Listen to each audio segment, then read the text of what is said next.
Ah. Muy buenas tardes, bienvenidos, bienvenidas a esta primera sesión plenaria del sexto simposio Pensar los Afectos. Antes que nada, quería agradecer la participación de hoy y por supuesto mañana en este simposio. Agradecer también al Centro Cultural Paco Urondo por prestarnos el espacio y ayudar en la organización y muchas cuestiones técnicas que surgieron y seguirán surgiendo seguramente mañana también, al Instituto de Literatura Argentina y el Instituto de Artes del Espectáculo por la hospitalidad también con las aulas, y al Instituto de Filosofía también por otorgarnos el aval para poder realizar este encuentro.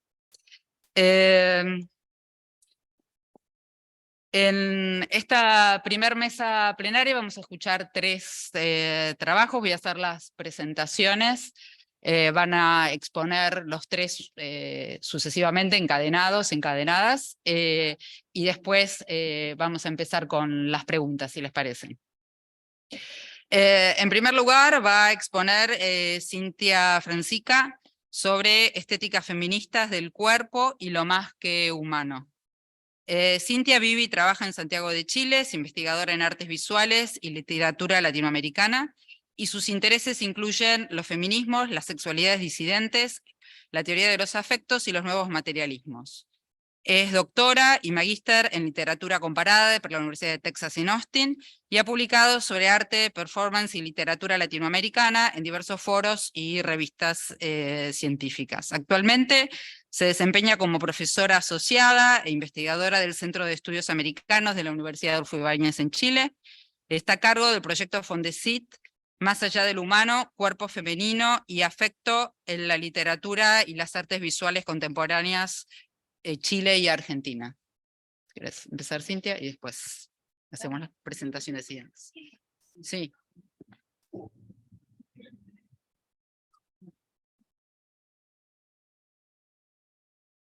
¿Cómo nos ha aprendido? A lo mejor esto Ahí está, ok. Ahí sí, ¿no? Ok, cualquier cosa me avisan, no sé si poner más cerca o más lejos. Ahí está.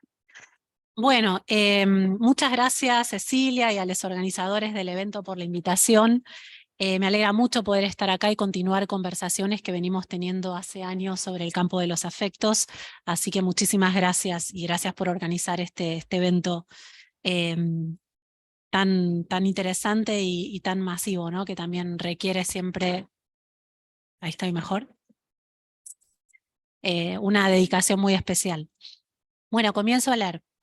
El cuerpo se presenta a menudo como la instancia fundamental, el locus por excelencia de la vida afectiva. Recapitulando algunos hitos ya canónicos a la hora de definir el lugar de privilegio que ocupa la corporalidad en cómo pensamos lo afectivo, Baruch Spinoza define la noción de afecto a grandes rasgos como la capacidad de actividad y respuesta de un cuerpo.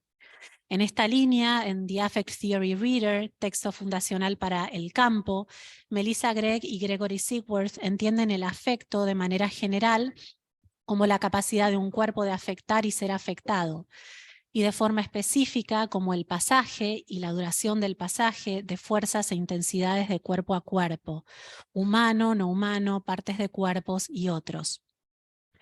En su definición, Gregg y Sigworth dan cuenta de la centralidad de lo no humano a la hora de pensar esos pasajes de fuerzas e intensidades que constituyen la afectividad. Me detendré hoy justamente en la pregunta acerca del lugar de lo más que humano en las figuraciones de lo corporal que emergen en la cultura latinoamericana reciente. Me interesa explorar las iteraciones de los cuerpos que se plantean de manera situada desde América Latina y la politicidad específica de sus sujetos y territorios. Ahondando en el cruce de los afectos y lo más que humano, planteo la pregunta de cómo estos abordajes desde las artes transforman los modos en que sentimos y pensamos los cuerpos y por tanto la dimensión afectiva. Como es sabido, la vida del cuerpo ha constituido y continúa constituyendo un pilar fundamental para pensar el género y la sexualidad. Hoy puedo constatar esto más que nunca, atravesada como estoy por la falta de sueño y la lactancia, fui madre recientemente, que dictan otros ritmos corporales y una nueva vida afectiva a la que estoy por momentos con alegría y por otros a duras penas, lo admito, comenzando a adaptarme. A partir de esta experiencia propia, vuelvo hoy con una mirada renovada a sopesar la importancia de los aportes de los feminismos y las disidencias a la hora de entender la experiencia de habitar un cuerpo y comprender sus afectos. De hecho, una parte importante de los debates y aportes en torno a los afectos se originan, como sabemos, en el campo de los estudios feministas y queer. Como señalan Macón, Solano y Bacareza en la introducción a un volumen dedicado justamente a pensar el cruce de los afectos con las temáticas de género y sexualidad en América Latina, el cuestionamiento de los esencialismos y binarismos, incluyendo la dicotomía que históricamente asocia a lo femenino con la emoción y a lo masculino con la razón, ha servido como punto de partida para discusiones fundacionales del campo. En esa línea, la primera hipótesis que orienta mi trabajo es que los feminismos y las disidencias, en tanto áreas de saber, praxis política e intervención estética, son espacios clave desde donde se exploran hoy los imaginarios de la corporalidad en América Latina y, por tanto, de la vida afectiva. A su vez, me interesa proponer que el repertorio afectivo que emerge en una serie creciente de obras estéticas latinoamericanas descansa sobre un cuestionamiento insistente de la categoría de lo humano. Ese cuestionamiento deriva en la profundización del trabajo de imaginar los cuerpos y los afectos que históricamente han llevado a cabo las artes, esta vez redirigido más allá de lo subjetivo y abocado más bien a investigar nuestra interconexión con lo más que humano. En esta línea, América Latina, una región caracterizada tanto por índices alarmantes de violencia contra sujetos feminizados y queer, como por la implacable expansión de economías extractivistas que diezman de forma desigual las ecologías y recursos humanos y no humanos, ofrece un terreno fértil para arrojar luz sobre los vínculos entre la injusticia ambiental y las vidas y muertes de cuerpos marcados en términos de género y sexualidad. Un conjunto importante de obras artísticas y literarias recientes recupera, por ejemplo, los elementos del agua y de la tierra, pilares fundamentales de la construcción simbólica y material de las subjetividades feminizadas, para figurar la intersección de la corporalidad con las problemáticas medioambientales que aquejan la región. La siguiente hipótesis que emerge de la lectura de este conjunto de obras es que la noción de corporalidad en tanto espacio de lo afectivo se repiensa y se colectiviza. Estas producciones exploran y expanden los límites de lo que puede un cuerpo, problematizando su génesis antropocéntrica al visibilizar sus entrecruzamientos con lo más que humano. El concepto que me gustaría explorar hoy con ustedes, un concepto que emerge desde los activismos territoriales feministas y decoloniales, es el de cuerpo-territorio. Según Verónica Gago, el término cuerpo-territorio es tanto una idea estratégica como un concepto práctico, que evidencia cómo la explotación de los territorios comunitarios, urbanos, suburbanos, campesinos e indígenas, conlleva violencia contra el cuerpo de cada persona y contra el cuerpo colectivo a través de la desposesión. En sus palabras, a ver si puedo hacer funcionar el PowerPoint. Ahí está. La conjunción de las palabras cuerpo-territorio habla por sí misma. Dice que es imposible recortar y aislar el cuerpo individual del cuerpo colectivo, el cuerpo humano del territorio y del paisaje. Cuerpo-territorio compactado como única palabra desliberaliza la noción de cuerpo como propiedad individual y especifica una continuidad política, productiva y epistémica del cuerpo en tanto territorio. Retomando los modos de entender la relación entre el cuerpo y lo afectivo propias del campo de los estudios de afecto, Gago plantea que el cuerpo se revela así como composición de afectos, recursos y posibilidades que no son individuales, sino que se singularizan porque pasan por el cuerpo de cada quien, en la medida que cada cuerpo nunca es solo uno, sino siempre con otros y con otras fuerzas también no humanas. Es clave señalar, por un lado, que el cuerpo liberal concebido en tanto propiedad individual se transforma aquí en cuerpo colectivo, como decíamos. A la vez, la noción y práctica de cuerpo-territorio retoma lo que puede considerarse una asociación esencialista y determinista entre el cuerpo femenino y la tierra, para repensarla más allá de sus referentes convencionales y redesplegarla como herramienta política y conceptual. Un concepto que enfatiza la continuidad inextricable de cuerpos y territorios se vuelve clave en el contexto latinoamericano, que, como sabemos muy bien, opera globalmente como una nueva frontera de mercancías baratas y está sujeto a modelos de desarrollo económico neoliberal que distribuyen de forma desigual la injusticia ambiental y las zonas de sacrificio, no solo entre el norte geopolítico y el sur, sino también al interior de las comunidades locales, de acuerdo a diferencias raciales, de clase, de género y sociales. En este contexto, proponer nuevos vocabularios para avanzar en la lucha contra los megaproyectos extractivistas en la región y al mismo tiempo repensar las formas en que concebimos el género, la corporeidad y los afectos se convierte en una tarea importante.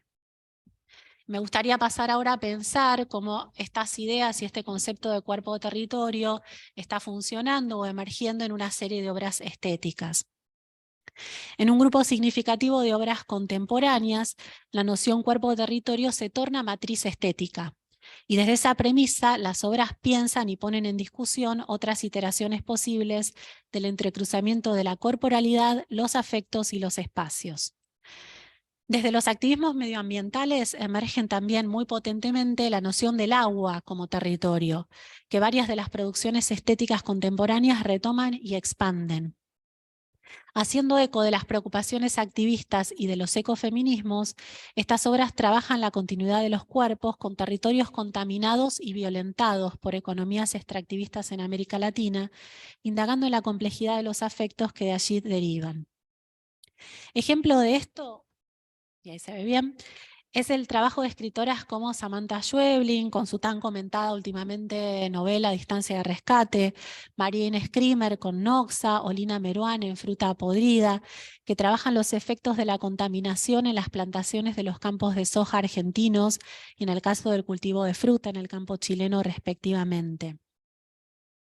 O la artista y escritora Verónica Gerber, que en la fotonovela La Compañía, un texto experimental ilustrado que vemos acá, trabaja una escena doméstica de abuso sexista en el contexto de la minería extractiva en Nuevo Mercurio, Zacatecas. Otros ejemplos literarios, para nombrar solo algunos, son la trilogía del agua de Claudia Boaf, donde el autor imagina escenarios distópicos en el delta del Tigre, y el poemario Yumpal de Roxana Miranda Rupailaf, enfocado en el deseo de la voz poética por el Yumpal, un ser mítico en la tradición mapuche que se encarga de cuidar y preservar los ríos, los lagos y el océano. Entre los artistas que trabajan de manera insistente la continuidad entre cuerpos y territorios y el cuerpo y el agua, se encuentra Seba Calfuqueo, quien en su instalación Agua también es territorio, y en su performance Ser líquido, establece, según su propia descripción, una relación poética y política entre el agua, el territorio, el cuerpo queer del artista y la lengua mapuche. La artista chilena Patricia Domínguez, perdón, me cuesta pasarlas. Ahí me escuchan bien, ¿no? Porque no sé si me alejo, me acerco. Ok, gracias. Patricia Domínguez, gracias.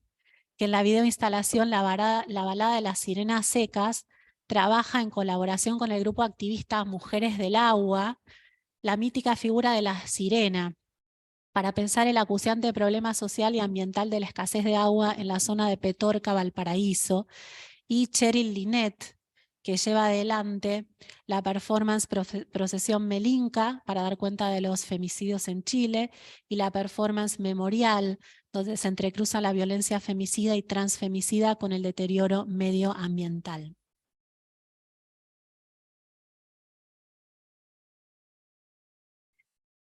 Los casos en que me centraré hoy, esta es como parte del corpus general que les presenté, pero hoy voy a hablar de otros casos más específicos, comprenden una serie de producciones recientes de un grupo de artistas chilenas jóvenes. Me enfocaré en la producción de Rocío López Montaner, Denise Viera y Fernanda López Quilodrán, que trabajan actualmente en un proyecto Fondar Conjunto. Fondarte es un fondo del Estado de Chile que financia el desarrollo de propuestas artísticas, del que formo parte actualmente como investigadora y curadora.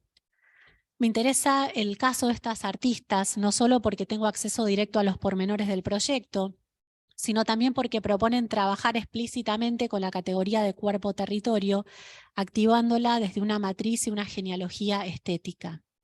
Me parece importante relevar este tipo de reflexiones paralelas que están ocurriendo en diferentes campos, como el activismo territorial y las artes visuales en este caso, y pasan a menudo desapercibidas. Aportando a las múltiples colaboraciones entre artistas y activistas que emergen en la actualidad, Me interesa poner en diálogo estos abordajes que están imaginando desde diferentes registros nuevos modos de entender los cuerpos y por tanto de comprender sus afectos. Los trabajos de Rocío López Montaner, Denis Viera y Fernanda López se centran en la degradación medioambiental y las denominadas zonas de sacrificio, término que designa en Chile ciertas zonas con una concentración masiva de industrias contaminantes, centrales para el desarrollo económico y el modelo neoliberal del país. El proyecto está orientado a explorar performáticamente la relación entre el cuerpo de las artistas y los territorios amenazados a partir de intervenciones que se despliegan en distintas regiones de Chile. A partir de cada lugar, dicen ellas, se configuran diferentes elementos naturales como diagramas de creación: tierra para la Araucanía, aire en Santiago y agua para Valparaíso. Desde la experiencia del cuerpo se desarrollan, según las artistas, diferentes poéticas, llevando a cabo acciones performáticas que visibilizan, evidencian y subsanan metafóricamente la relación cuerpo-territorio. La investigación se proyecta en diversos medios y soportes que van desde la foto performance, el video performance, la instalación, la escultura, el texto y la gráfica. En estas producciones, las artistas despliegan su corporalidad a partir de acciones performáticas que remiten tanto a la crisis ecológica actual como a problemáticas de género y de clase, tensionando el devenir de los territorios y nociones tales como sacrificio. Las configuraciones afectivas en torno al sacrificio, entendido en sus acepciones como ofrenda y esfuerzo, y que refiere a la vez a las denominadas zonas de sacrificio, se movilizan en las obras para pensar de manera conjunta el lugar de los cuerpos femeninos y el daño medioambiental. En estas obras estéticas, los cuerpos de las protagonistas se configuran en estrecha correspondencia con los territorios y espacios que abordan. La noción de corporalidad se expande, se problematiza su génesis antropocéntrica y se visibiliza su imbricación con lo más que humano. La búsqueda de reparar el daño ocasionado por la acción humana sobre cuerpos y territorios resuena con el interés actual de los feminismos en la visibilización y valorización de los trabajos de cuidado y la reproducción de la vida en tanto ejes prioritarios de lucha política. Este impulso tiene sentido y cobra particular fuerza en una región que ha sufrido de manera aguda la devastación y desposesión histórica ejercida por regímenes necropolíticos. Como parte del ejercicio de pensar desde el código estético esta continuidad cuerpo-territorio y de darle entidad al territorio como agente en el contexto de la creación de obra, las acciones artísticas fueron siempre procesuales y mutaron en conversación con los espacios, en base a las condiciones en que encontraron los distintos territorios y las posibilidades que estos ofrecían. López Montaner comenta que concibe el vínculo cuerpo-territorio como una relación horizontal de afectuación mutua, en donde el cuerpo se figura en continuidad con el territorio y es el territorio quien plantea la acción a realizar. Es el espacio el que genera experiencia y plantea sentido, sino al revés. Por estos motivos, mi estrategia de lectura de las obras considera como central la experiencia de las artistas en terreno, al momento de realizar las acciones, ya que esa experiencia vital y afectiva es un aspecto clave de la reflexión que ellas realizan sobre el cuerpo-territorio. Las artistas sitúan sus acciones en distintas zonas de sacrificio en Chile. En la playa Ventanas, sitio de la refinería de cobre de Codelco, los monocultivos de pinos en la Araucanía, en terrenos privados a los que las artistas ingresaron, y en una cementera en la región metropolitana de Santiago. En Circunferencia para un sacrificio, una de cuyas imágenes, la de la Araucanía, vemos acá, López Montaner explora la relación cuerpo-territorio a partir de la afectividad asociada a las palabras, el cuerpo femenino y la tierra.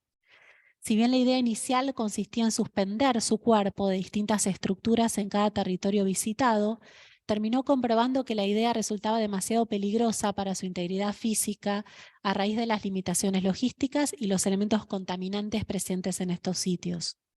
En la obra realiza entonces caminatas circulares y su cuerpo desnudo lleva escrito un poema con pigmento de carbón, el combustible fósil, como sabemos, que más contribuye al cambio climático a nivel mundial. Los textos escritos en su cuerpo aluden a las distintas materias asociadas con cada zona de sacrificio. La circunferencia como tropo y forma de acción le permite al artista tensionar la perspectiva única al plantearse territorio y no paisaje, dice ella, abordar el plano de modo de incorporar una diversidad de movimientos, de estar en presencia de un lugar o de ser parte de él. Según la artista, las acciones buscan reflexionar sobre la situación de abandono que propone la existencia en estos territorios, donde el concepto de sacrificio se relaciona con el sacrificio de lo sensible, en términos de afectación del cuerpo y de la sensibilidad interna, por lo que a su vez el trabajo se conecta con el vínculo materno. Entonces, mediante relaciones conceptuales entre cuerpo, acción, palabra y territorio, es que se busca expresar un estado de vulnerabilidad experimentado en los espacios aludidos, buscando hacer visible la afectación desde una mirada poética. El texto que lleva escrito sobre su piel refiere a la intención de reordenar a través de la acción performática de su cuerpo en el espacio, la tierra del dolor, las acciones del dolor y las palabras del dolor. El texto poético fue escrito por la madre del artista, quien también lo pinta sobre su cuerpo en un proceso bien largo y difícil físicamente de sostener, que lleva de 6 a 8 horas cada vez. A esa vulnerabilidad de volver a estar desnuda frente a su madre, la artista la experimenta como una especie de vuelta a la infancia, un volver a ser niña. La presencia de la madre en la acción refuerza el entretejimiento de lo vivo, la idea de un cuerpo compartido en que el sujeto se establece desde el origen mismo de la vida en continuidad con el cuerpo materno. A la vez, la clásica vinculación de la maternidad con el sacrificio, la entrega y el trabajo de cuidado y reproducción de la vida emergen aquí como puntos de partida para encuadrar la intervención que el artista realiza en relación al territorio. El cuerpo del artista, desnudo y expuesto a los elementos, adquiere resonancias particulares en el contexto de territorios altamente contaminados o intervenidos, resaltándose su vulnerabilidad y, en términos amplios, la vulnerabilidad de lo vivo, de la vida y sus ciclos. La experiencia de afectación corporal para López Montaner remite en su visión a la intensa resistencia física que le conllevan las acciones, y al sacrificio, la sensibilidad y la entrega, configuraciones que suelen asociarse también con lo femenino. López Montaner cuenta que la performance fue variando radicalmente en los distintos territorios en que fue llevada a cabo a partir de la interacción de su cuerpo con el espacio. En la Araucanía, las imágenes que vemos acá, les tocó un día nublado para hacer la performance y el frío le resultó muy difícil de soportar físicamente. Caminar descalza y desnudo unos pocos metros fue muy doloroso para ella, ya que la piel de las extremidades congeladas se sensibiliza a lo que tocan. En este caso, el suelo erosionado y cubierto de partes de ramas y raíces, por lo que vivió la experiencia, según la describe ella, casi como un sacrificio. Para realizar la acción en la playa Ventanas, tuvo que procurar, que es el espacio donde está la refinería de cobre Codelco, tuvo que procurar un permiso especial de la Marina, y al tratarse de un espacio frecuentado por gente realizando paseos cotidianos, como pasear los perros, ¿no? Y por trabajadores de la refinería, se vio expuesta por un lado a miradas curiosas e incluso a propuestas lascivas por parte de espectadores accidentales. Un hombre, por ejemplo, les insistió para que fueran a grabar a su terreno privado, le tuvieron que pedir que se fuera. La fragilidad de su cuerpo desnudo frente a las estructuras industriales masivas se acrecentaba por el miedo de que cayeran sustancias tóxicas sobre ella al realizar la acción. Por último, en la cementera de Santiago, las partículas volátiles del cemento se levantaban y dificultaban la respiración, y la acción implicó caminar sobre el cemento entre medio de camiones gigantes. Lejos de romantizarse, esta continuidad cuerpo-territorio que nos interesa hoy se revela como una relación tóxica y se problematiza así desde una perspectiva fuertemente situada. La búsqueda de la obra se orienta hacia subsanar o sanar la tierra, el agua, el aire contaminados en pos del desarrollo económico y los cuerpos que habitan esos espacios. En este sentido, el miedo que deriva de la vulnerabilidad de su cuerpo frente a los agentes tóxicos a los que se expone y el esfuerzo, resiliencia y dolor que le generan estas acciones físicas resuenan con la experiencia de los trabajadores, operarios y obreros de los espacios que visita. Las acciones plantean una serie de preguntas. ¿Cómo procesar y digerir corporalmente estos espacios donde la sensibilidad misma se ve erosionada por estas estructuras gigantes, tal como lo plantea el artista? ¿Cómo figurar de manera conjunta el sacrificio, el dolor y la entrega corporal, humana y medioambiental que conllevan estos espacios? ¿Qué forma adquiere un cuerpo atravesado por la contaminación en estos territorios fuertemente masculinizados?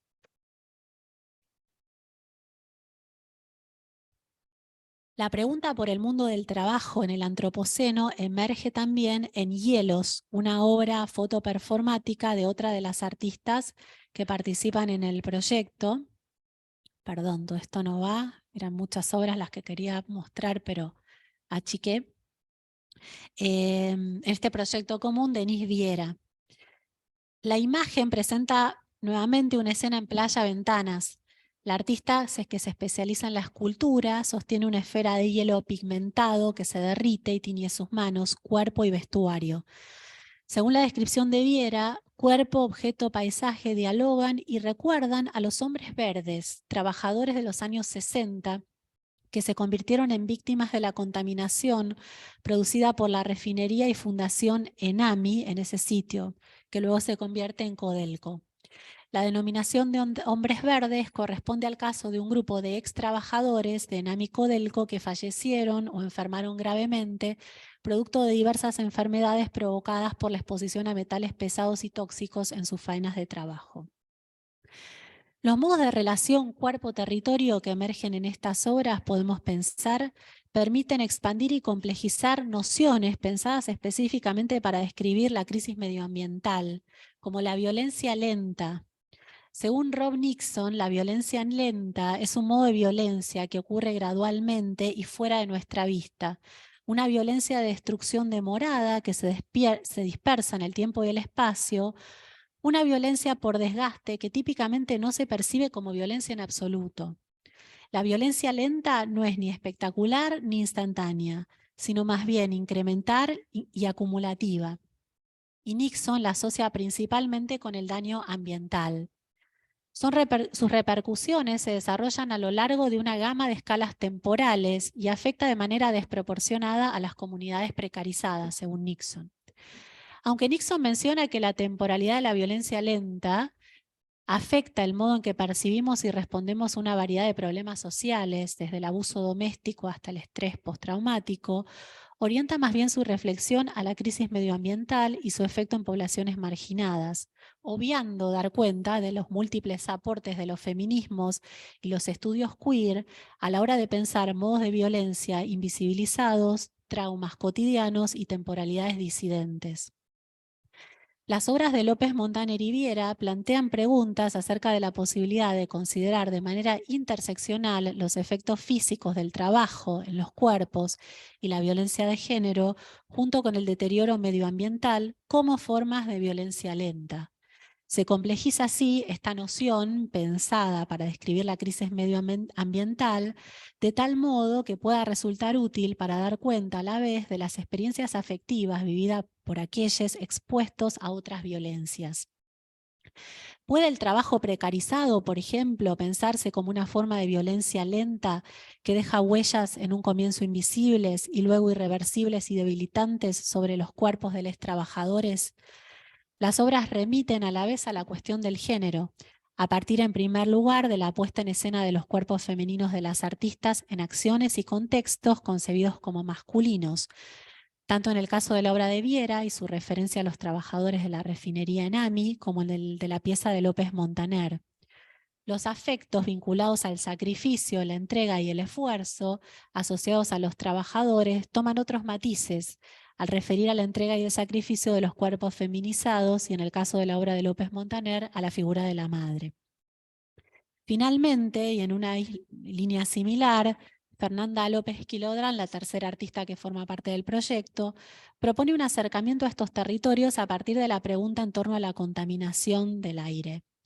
Su proyecto de creación, Formas de Sobrevivencia Simbiótica, parte, según la artista, de la pregunta por la capacidad de sobrevivencia que seres de distintos reinos presentan. Plantas que germinan entre la verme y la vereda, flora nativa en extinción que se expande en rocas y acantilados, y seres humanos que resisten experiencias traumáticas. Se pregunta, ¿existe un patrón en su capacidad de supervivencia? ¿Es la adaptabilidad del reino vegetal y mineral una pauta a seguir? La obra que vemos acá consiste en un traje de medición de dióxido de carbono, el principal gas de efecto invernadero emitido a raíz de las actividades humanas, de 3 canales, ¿no? El traje cuenta con 3 canales que le permite dialogar por medio de la exhalación con el tubérculo de la papa y con el aire. La artista cuenta que las acciones se dificultaron al portar el traje, cuya voluptuosidad, cableado y elementos técnicos requerían particular cuidado en sus movimientos. Los datos capturados por este traje son transformados por un mini procesador Arduino en palabras asociadas a cada reino y a los efectos en cada uno debido a la crisis climática. Las palabras componen un poema que se proyecta en una pantalla LED adosada al traje, que también se fue transformando a medida que avanzaba la acción, y que el artista luego despliega en diagramas y gráficos que no les muestro acá porque ya es mucho material, sé que tengo poco tiempo.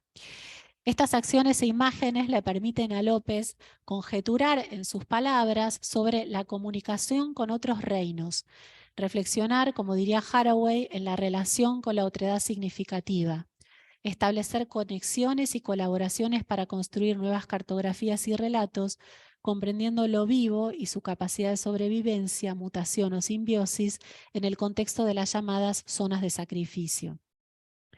La artista se propone explorar el apego con otro y se plantea la pregunta de cómo escucharlo. Encuentra como respuesta provisoria el elemento del aire y el mecanismo de la respiración, que se vuelven una plataforma de confluencia de su cuerpo, el de la papa y el territorio. En este sentido, el artista entiende el territorio de manera sistémica, como una materialidad compenetrada con los cuerpos que lo pueblan. El aire, a la vez, plantea dificultades a la hora de representarlo o presentarlo estéticamente, ya que es parte central del territorio, pero resulta a menudo invisible. Elige la papa como partícipe de la simbiosis por ser un tubérculo originario de la región andina americana, por su capacidad de resistencia y por su historia como alimento que rescató a poblaciones de la hambruna. Si bien las dinámicas de género se desdibujan en el contexto de la relación humano-vegetal, el vínculo entre la papa y el artista se gestiona a partir del deseo y una cuota de ironía en torno a ciertos hitos del discurso amoroso que van organizando estas acciones, como la producción de poemas, las caminatas y paseos, aunque lejos de los clásicos parajes románticos, estos se den en zonas de sacrificio, la intimidad de la cercanía, del contacto físico y de compartir literalmente el mismo aire tóxico, y la organización de la performance en base a encuentros cada vez más íntimos con la papa. El primer encuentro entre la papa y la artista ocurre en Ventanas, en las imágenes que vimos antes, perdón, son estas, y consiste en recorrer juntas el complejo industrial. El segundo encuentro, ahora sí, tiene lugar en la Araucanía, y al despedirse, la papa y la artista se acercan mediante un abrazo. El último encuentro ocurre en la cementera de Santiago. En palabras de López Quilodrán, después de recorrerla decidimos accionar nuestro afecto, respirar, abrazarnos, acariciarnos y enrollarnos. La cualidad sensible, sensual y erótica de estos encuentros se expresan en una serie de fotografías que grafican la continuidad, unas fotografías macro que grafican la continuidad entre la piel del artista y la piel del tubérculo. Para finalizar, es interesante constatar que la pregunta en torno a la continuidad cuerpo-territorio deriva, en el caso del proyecto conjunto de estas artistas, en una metodología particular de investigación-creación. Las obras se definen de forma dinámica, en un diálogo constante y necesario con los espacios donde realizan las acciones, los cuales determinan tanto la forma como el sentido de estas últimas. Se aborda así la investigación de la noción cuerpo-territorio a partir de la sensorialidad, las limitaciones físicas y los afectos que surgen de la praxis artística. Por eso me resulta tan importante relevar las voces y experiencias de las artistas en terreno, una tarea que comienzo a hacer aquí hoy, Es también allí, en el trabajo corporal in situ, que se articulan sensaciones y afectos complejos, entretejiendo diferentes dimensiones de lo personal y lo colectivo, lo estético y lo político, lo humano y lo más que humano. De múltiples modos, en estas obras se establece un espejamiento entre, por un lado, la devastación medioambiental en las zonas de sacrificio y, por otro, los cuerpos de los trabajadores, los cuerpos femeninos, feminizados y más que humanos como materia desechable en América Latina.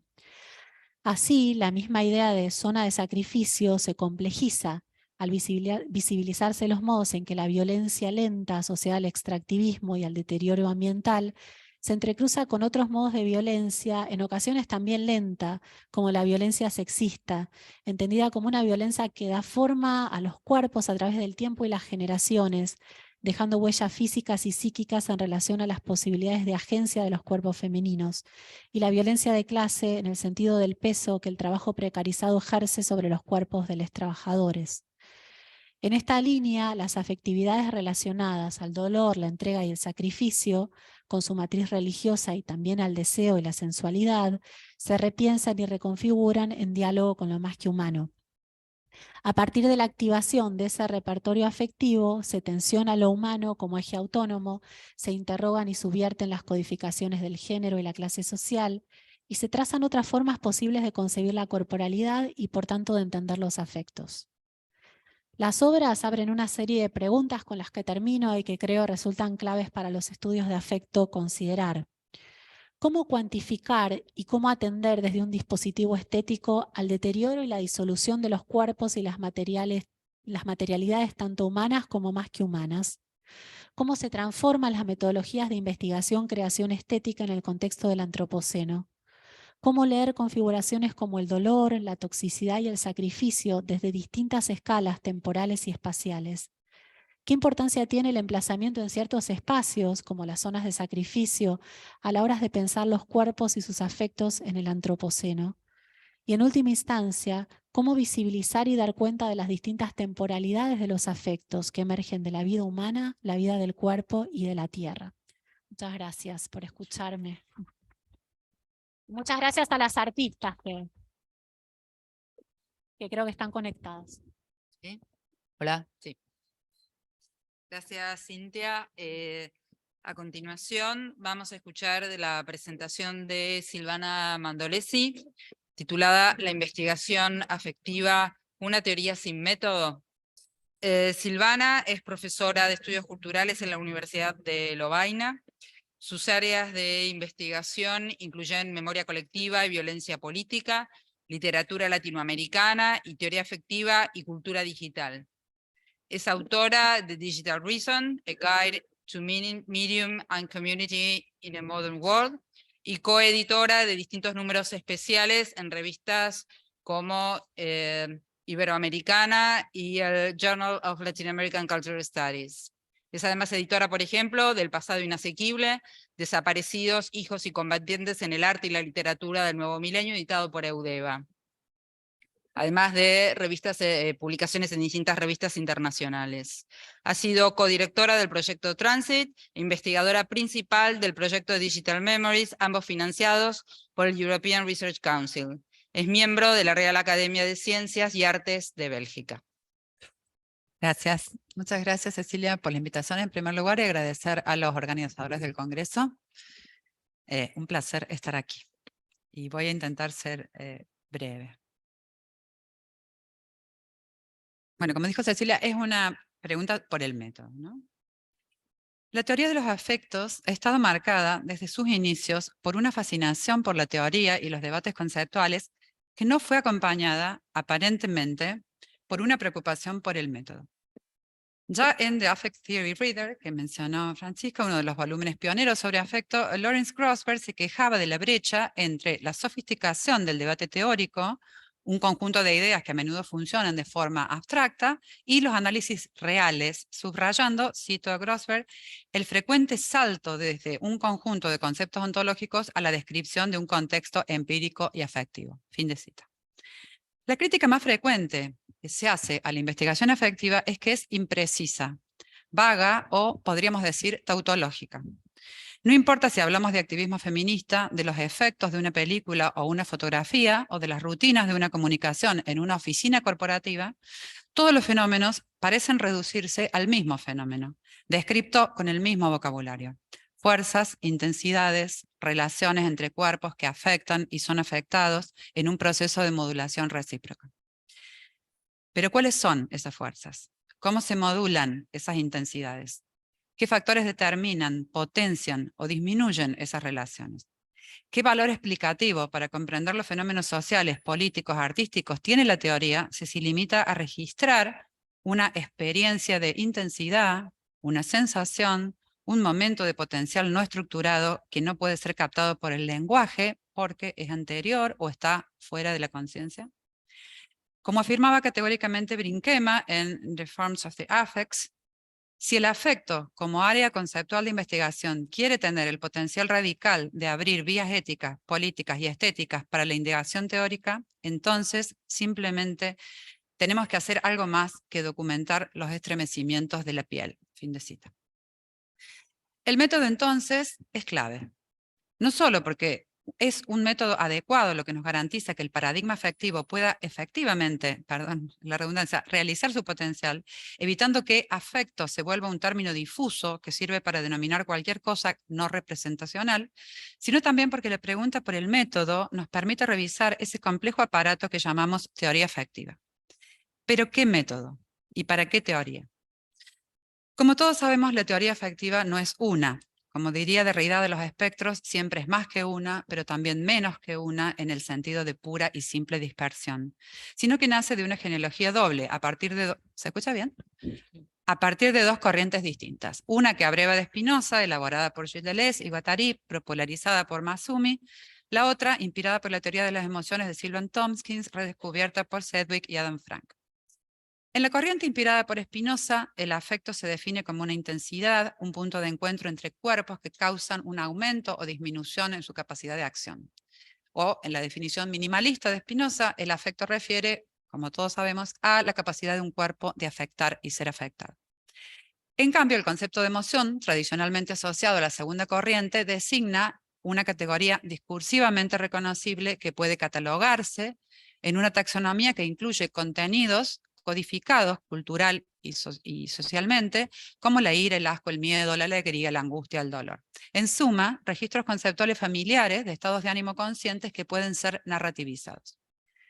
Esta dicotomía, como también ya sabemos, ha sido extensamente cuestionada, discutida, relativizada y en un sentido, podríamos decir, superada.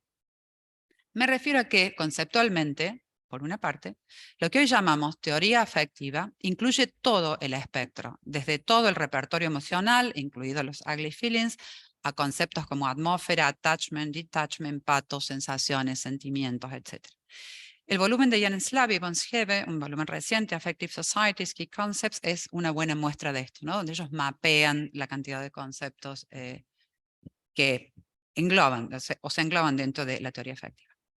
Pero también porque en los análisis concretos, en la práctica crítica, afecto y emoción se combinan, se mezclan en una intersección promiscua pero productiva. En los buenos análisis, como los de Sara Ahmed, los de Cecilia Macon, los de Darlan, efectivamente la distinción se relativiza, se desdibuja, las corrientes confluyen. Afecto y emoción coinciden en describirse como sociales, es decir, no son una propiedad de los individuos o una expresión de su interioridad, como relacionales, son partes y generadores de un proceso de procesos dinámicos entre actores humanos y no humanos y situados. Estas dinámicas están inscriptas en contextos espaciales y temporales específicos. Se trata no de entidades, sino de, sobre todo, efectos de circulación, de economías afectivas que alinean, como los análisis de Ahmed, unos cuerpos con otros, determinando alianzas y exclusiones. Sin embargo, quiero volver a la distinción por un momento para retomar la pregunta del método. Lo que quiero plantear es que ambas corrientes sí suponen una diferencia sustancial y que esta diferencia, más allá de que después las mezclemos o confluyan, y que esta diferencia afecta de manera sustancial a la elección metodológica y por lo tanto al modo como operacionalizamos el análisis o los análisis. En las discusiones más recientes se afirma que la investigación afectiva representa un desafío. Estoy pensando en volúmenes recientes que se editaron sobre específicamente metodologías de afecto, y que ese desafío es mayor o menor o incluso imposible según cómo definamos afecto o emoción. Simplificando, y quizá en exceso, si las emociones como el miedo, el asco, la ansiedad, la paranoia, la ira, el amor, el odio, etcétera, son categorías que podemos definir discursivamente, entonces no necesitamos nuevos métodos de investigación.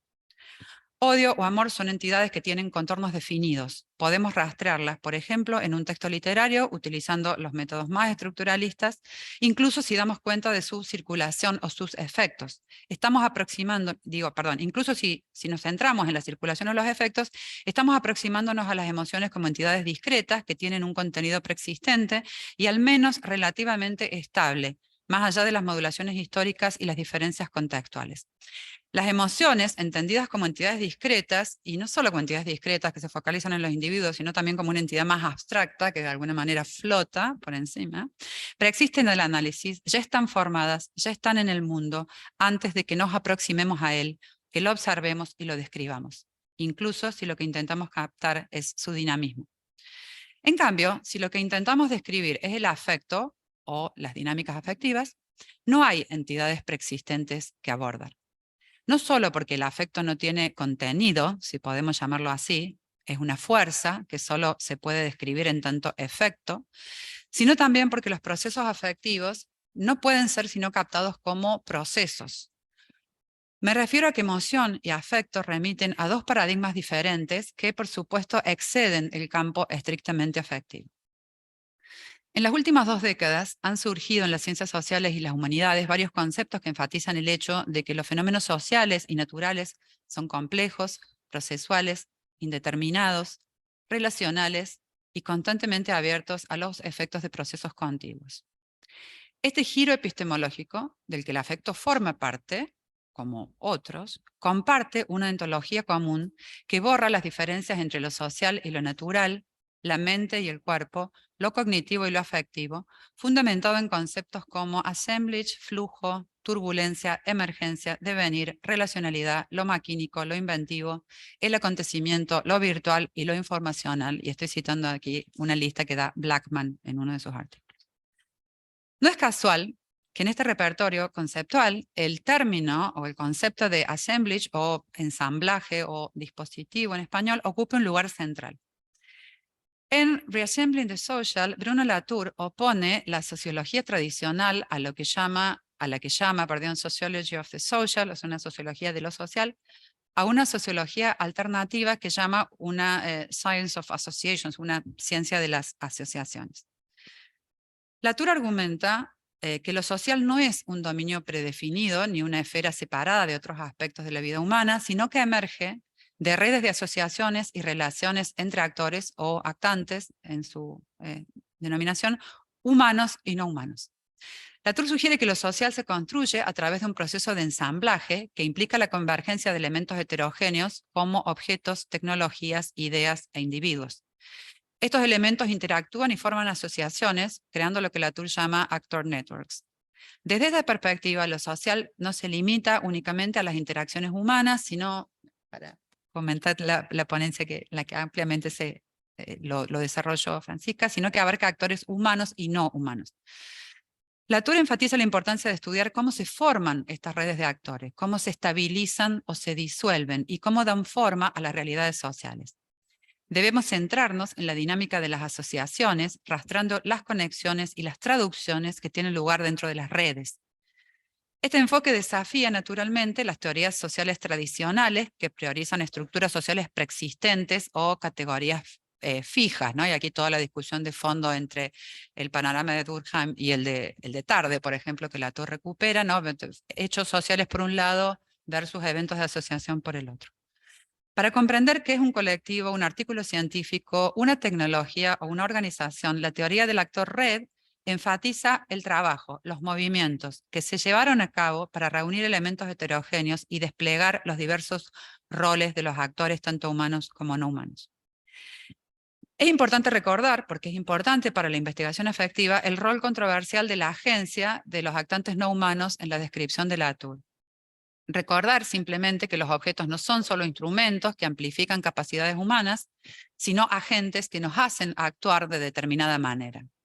Y el ejemplo ahí que da Latour, por ejemplo, del navegante que usa determinados instrumentos para navegar, no son simplemente una ampliación de sus propias capacidades, sino que modifican sustancialmente sus propios comportamientos, lo hacen hacer determinadas cosas que no podría hacer sin esos instrumentos.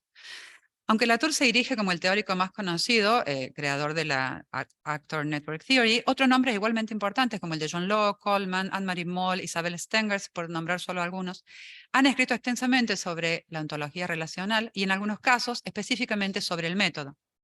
Concretamente, John Locke dedicó un libro muy conocido, After Methods, Mess in Social Science, a la pregunta o que intenta responder a la pregunta de qué metodologías son necesarias o aptas para abordar un mundo que aparece menos como una estructura que podemos mapear que, cito a Locke, como un flujo informe, pero generador de fuerzas y relaciones que actúan para producir realidades particulares.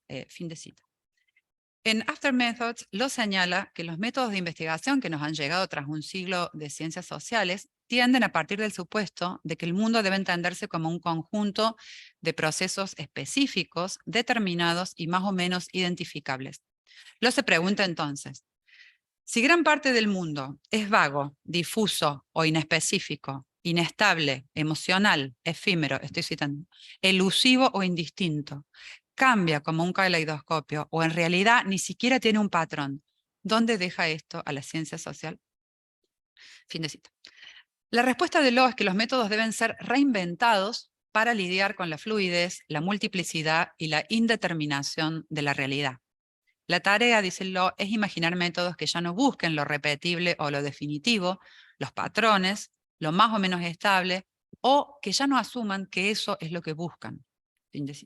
Para captar esto, Locke propone un método centrado en el concepto de assemblage, otra vez, de ensamblaje, que busca explicar la multiplicidad y el cambio.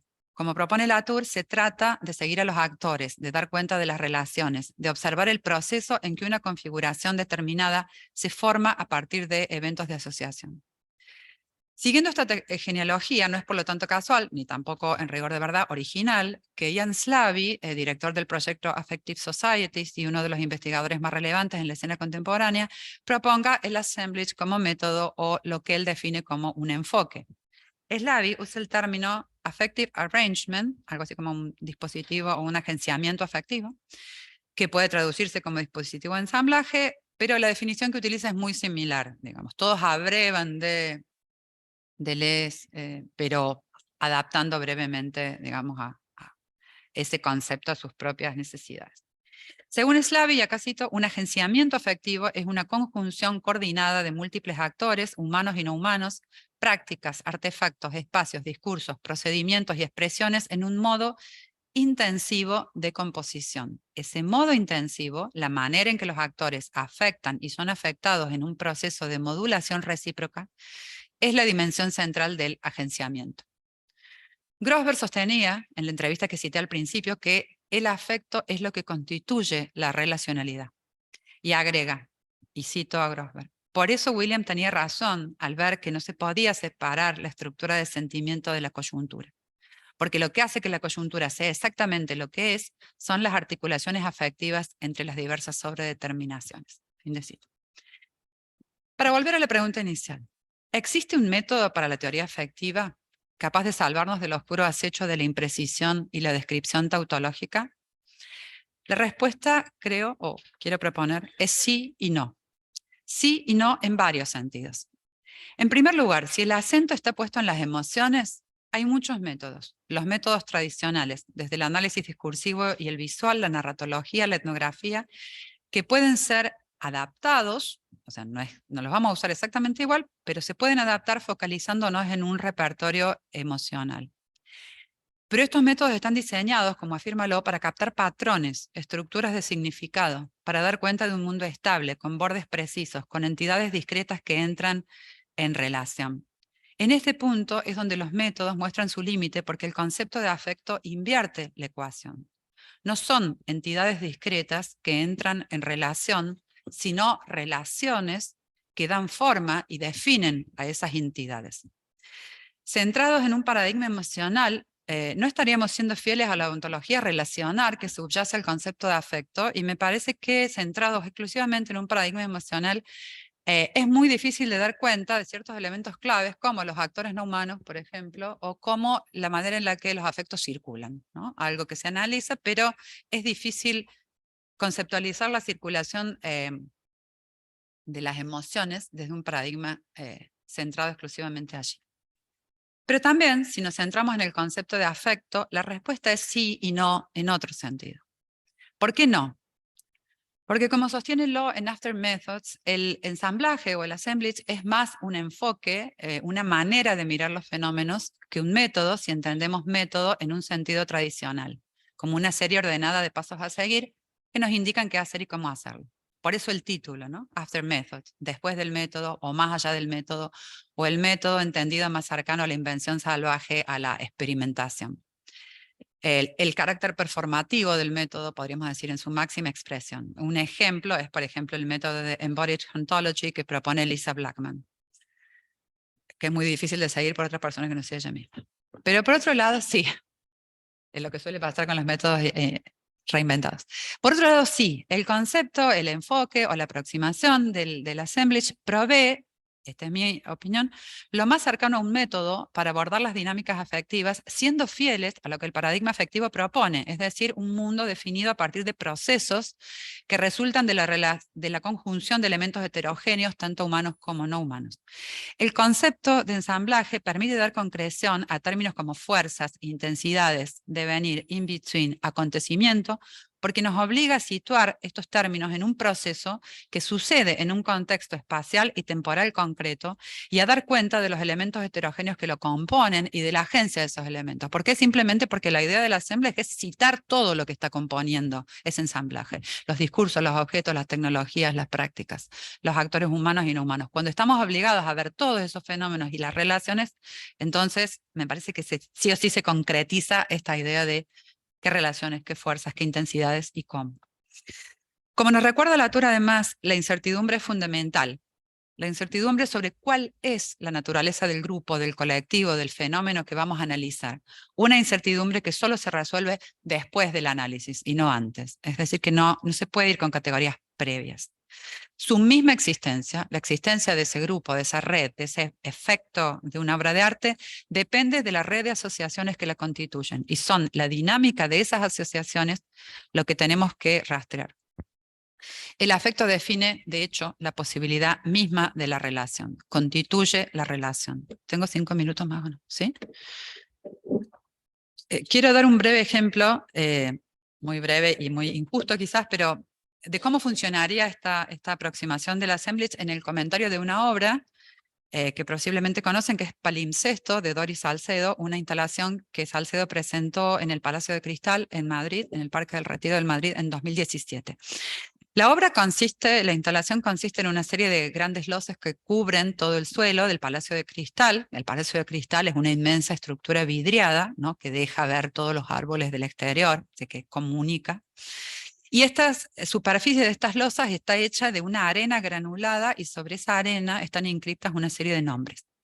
Pero estos nombres no están grabados en la losa, como uno esperaría, sino que están inscriptos en un relieve muy poco profundo, que de hecho es imperceptible, pero el procedimiento de la instalación consiste en que ese relieve donde están los nombres inscriptos lentamente se llena, aparecen los nombres porque desde abajo de las losas brota agua y llena los nombres. Esa agua tiembla y al cabo de un tiempo esa agua vuelve a desaparecer, no los veo, esa agua vuelve a desaparecer y entonces los nombres desaparecen otra vez, ¿no? Y el visitante, por decirlo así, el espectador tiene que caminar, o no caminar, digamos, también es una opción, sobre esas losas, pisando o no pisando los nombres, pero también hay una fuerte temporalidad en esa aparición, desaparición tenue que forman el agua y la arena.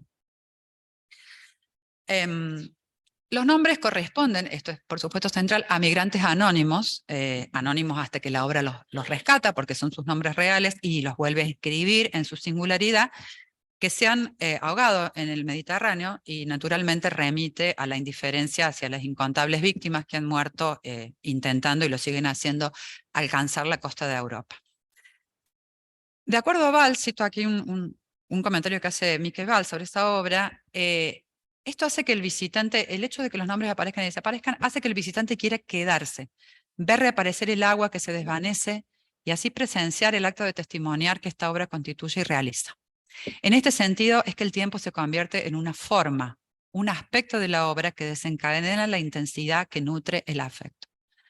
La intensidad afectiva de ese tiempo detenido, ese tiempo que habilita, resulta de la relación que se establece entre los diferentes componentes del agenciamiento.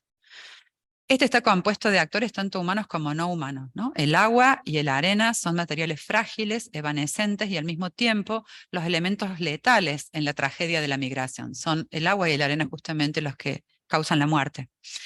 Arena y agua no son, por lo tanto, elementos con un sentido predeterminado previo a su relación.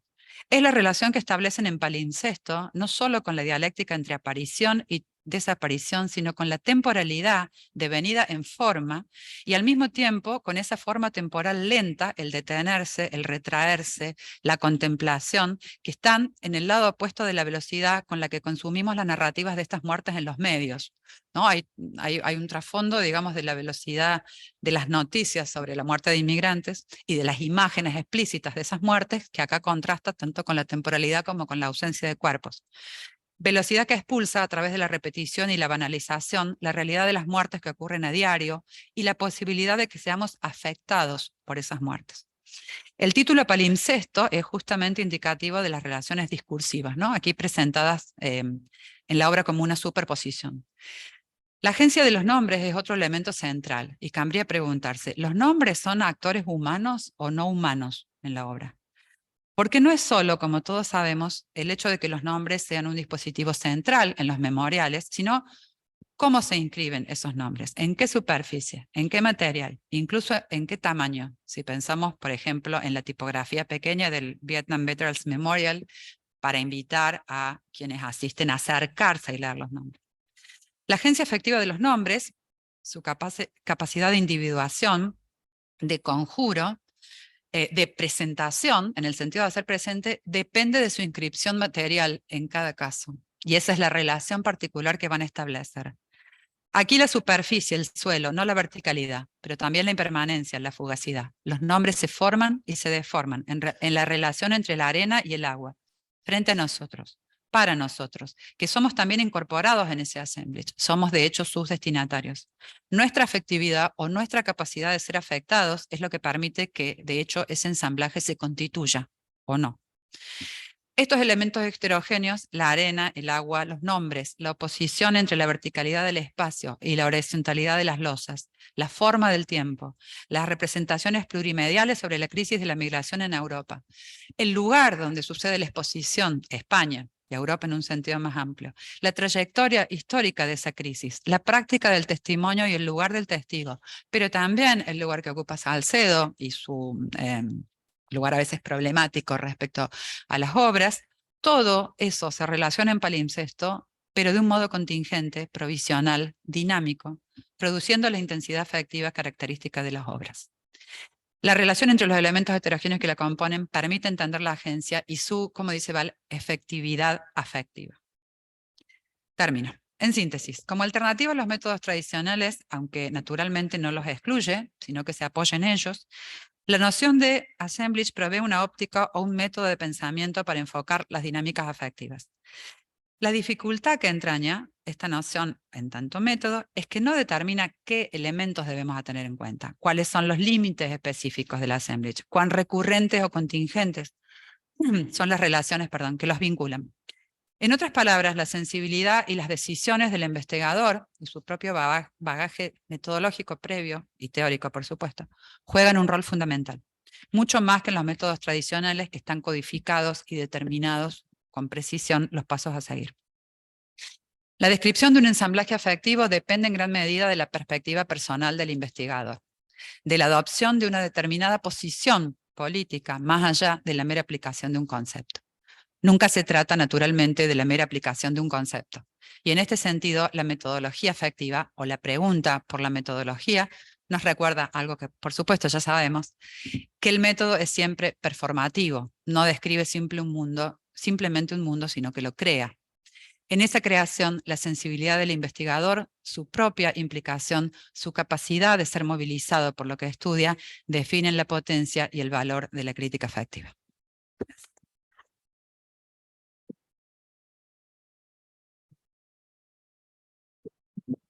Gracias, Silvana. A continuación vamos a escuchar la presentación de Eduardo Matio, bajo el título de Hipótesis sobre el fin del mundo, apuntes sobre agencia afectiva en el cielo es un lechazo triste, de Nicolás Colfer. Eduardo es doctor en filosofía por la Universidad Nacional de Córdoba, es docente de ética en la Escuela de Filosofía de la misma universidad, e investigador en el área de feminismos, género y sexualidades, también en la Universidad Nacional de Córdoba. Es director del proyecto de investigación Emociones, Temporalidades e Imágenes hacia una crítica de la sensibilidad neoliberal. Su trabajo reciente aborda las gramáticas emocionales sexodisidentes desde el giro afectivo y el giro temporal de la teoría queer. Bueno, gracias Cecilia, gracias a todo el equipo de SEGAP por estas jornadas, por este encuentro. La verdad que, bueno, me da mucha alegría acá compartir este espacio con Silvana y con Cintia. Paso ya a leer mi trabajo porque se nos ha hecho tarde. Empiezo con un epígrafe tomado de Haraway en conversación con Marta Segarra.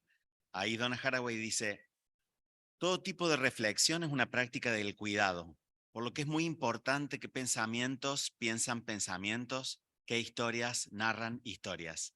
No es cierto que todo valga. Reflexionar y crear, hacer poiesis, es una práctica de acción, pensamiento, cuidado.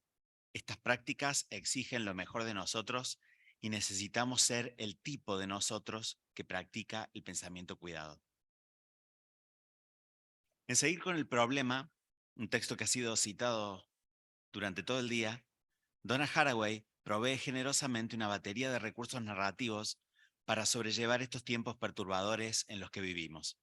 Su propuesta, si con eso no se entiende un programa cerrado y exhaustivo, es una invitación a oponer a las dinámicas extractivas y coloniales del antropoceno las narrativas reparatorias del chuluceno, un espacio-tiempo que nos permite rearticular nuestro vínculo con lo viviente y lo no viviente a los fines de posibilitar otros modos de vivir y morir con responsabilidad.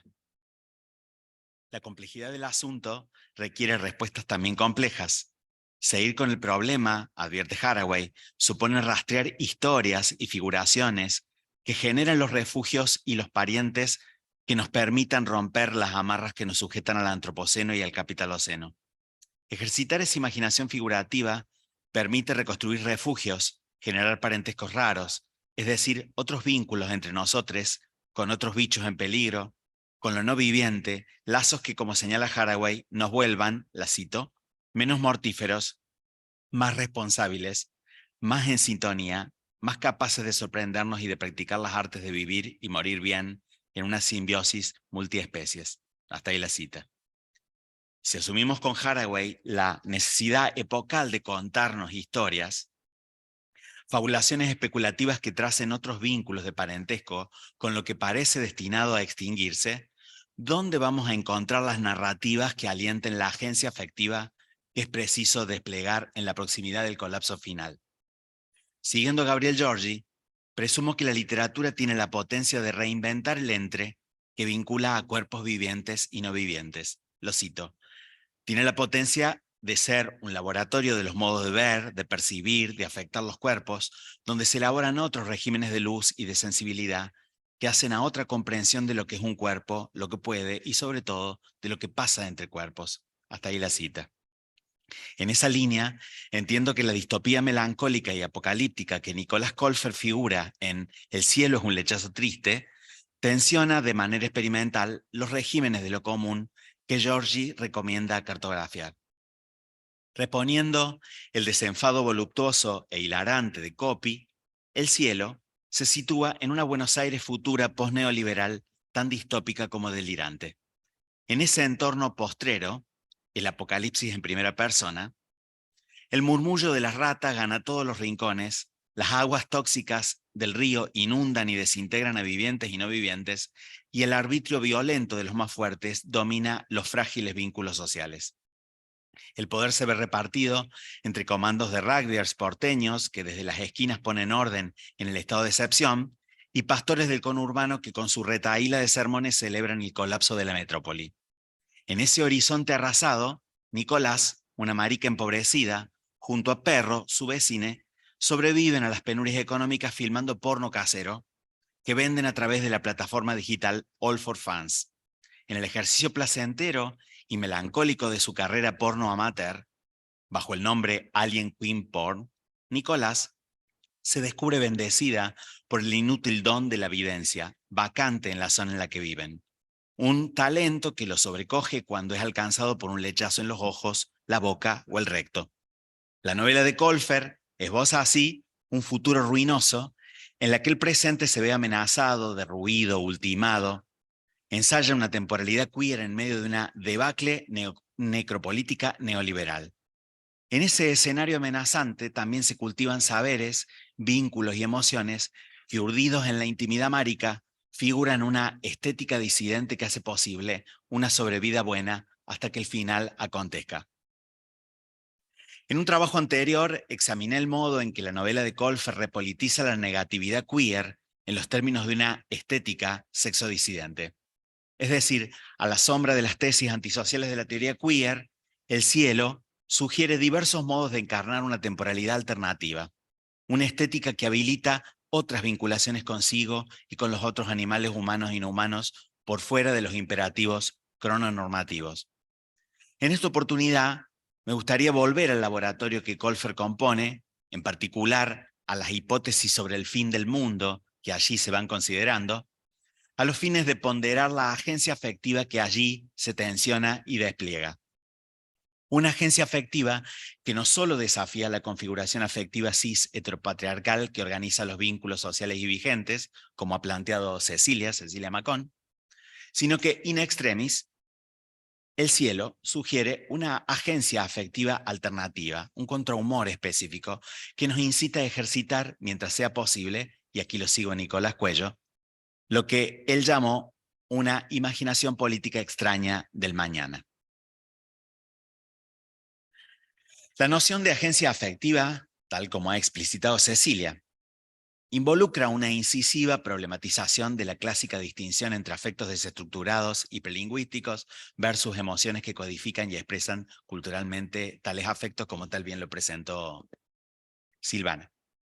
En autoras feministas, como Iris Young, por ejemplo, ya se adelanta, entre los 80 y los 90 del siglo pasado, una concepción de los afectos y emociones que permite concebir el tenor de las decisiones políticas que podrían desmontar el orden afectivo-emocional que nos oprime.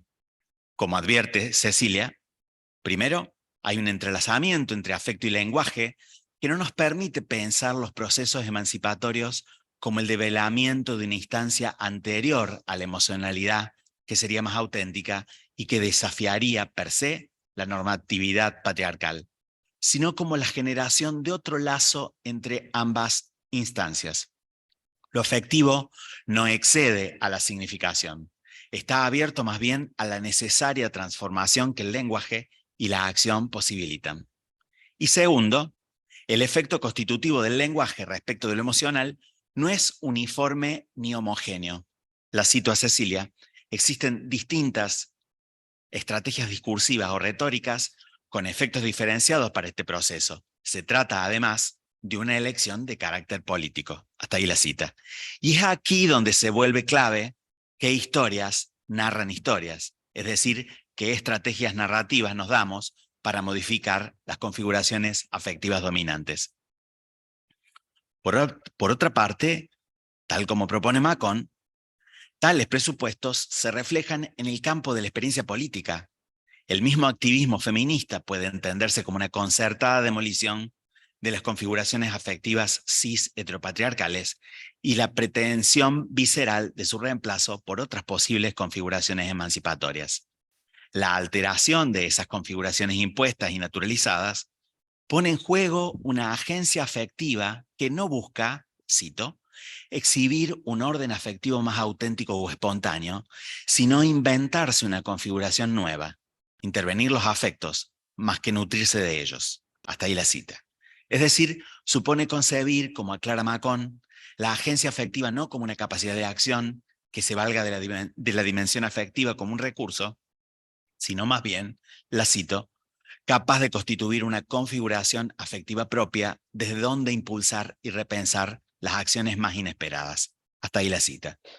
Así como las configuraciones afectivas cis heteropatriarcales se expresan en prácticas afectivas que reproducen performativamente el orden sexo-genérico hegemónico, de modo análogo, las prácticas afectivas de los feminismos pueden alterar esas configuraciones construyendo otras, es decir, pueden constituir los afectos a través de la práctica reflexiva y estratégica de los activismos. Cito, se desarma un orden alegado como tal para generar una configuración a partir de y con movimientos afectivos que involucran encuentros entre cuerpos y que afectan y son afectados, pero también para generar estrategias emocionales que derivan en esa nueva configuración sabiendo de su artificio. Hasta ahí la cita. Para Macon, entonces, explicitar el vínculo entre prácticas y configuraciones afectivas a través de la idea de agencia afectiva, al tiempo que evita concebir los afectos como reservorios, garantes de la emancipación, elude también reducirlos a instancias apocalípticamente cooptadas. Me interesa destacar este aspecto puesto que, como señala Cecilia, nos devuelve cierta capacidad de operar sobre el presente, sobre todo cuando ciertos discursos sobre el antropoceno y el capitalismo global, nos dice, insisten en subrayar la ineludible captura de los afectos y omiten aquellas interacciones colectivas que reinventan configuraciones afectivas que visibilizan estructuras sentimentales opresivas y generan una resensibilización respecto de las injusticias naturalizadas.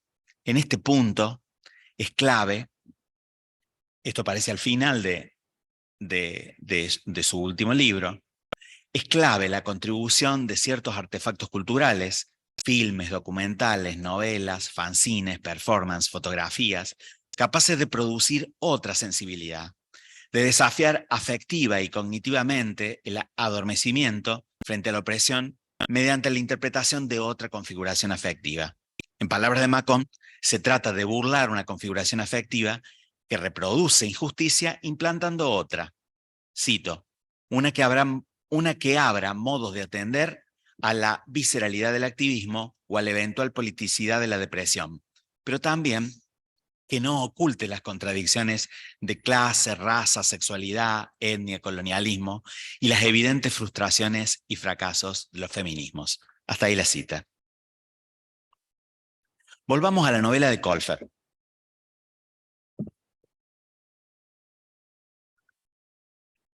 A lo largo de sus páginas, el autor va introduciendo una serie de hipótesis sobre el fin del mundo de diverso origen y contenido. Conjeturas alocadas que el personaje principal va acopiando cuidadosamente. Algunas hipótesis acontecen por algún incidente en la vida cotidiana. La número 23, por ejemplo, alude a los desmanes de una legión de entrenadores de CrossFit que se convierten en zombies tras ingerir un lote rancio de proteínas. La hipótesis 99 es producto de una pesadilla que persigue al personaje principal, de una obsesión que incluso lo asalta en la víspera. Por un experimento indefinido, cucarachas y palomas se complotan para dominar a los humanos y arrasar el mundo. La hipótesis 66, la preferida de Perro, titulada Cataclismo Cósmico, ha salido en los periódicos. Unos agujeros negros colisionan contra unas estrellas de neutrones y según reproduce Nico, cito, eso produjo unas ondas zarpadas que vienen provocando una reacción en cadena a través del cosmos. Hasta ahí la cita. Escéptico, Perro le pregunta si eso podría llegar a la Tierra. Nico le aclara, cito, ahí está el tema. Esto pasó a un montón de años luz de distancia. Quiere decir que puede pasar mucho tiempo hasta que las ondas lleguen acá. Un día podríamos estar acá comiendo heladito y de golpe el cielo se ilumina y ¡pum! Las cosas abajo pierden su forma. A lo mejor ni nos daríamos cuenta. Hasta ahí la cita. Otra serie de hipótesis derivan de las visiones que Nico tiene cuando es alcanzado, como decía, por el lechazo de alguno de los tipos con los que coge. Volviendo de Montevideo en barco, en medio de un revolcón casual, recibe un lechazo en los ojos y ahí se da cuenta que el mundo está por acabarse. En efecto, la hipótesis 48 alude a la crecida del Río de la Plata. El agua avanza, inunda Puerto Madero, colapsan los subtes y obliga a desconectar la ciudad para que no se sucedan las electrocuciones. Lo peor del caso es la toxicidad del agua, como si fuese lava deshaciendo todo a su paso. Otras dos hipótesis, las que aquí me interesa explorar, se derivan de los vínculos afectivos que Nicolás mantiene con otros. Uno de ellos es el Chongui, un amante ocasional, con el que Nico tiene una relación inestable.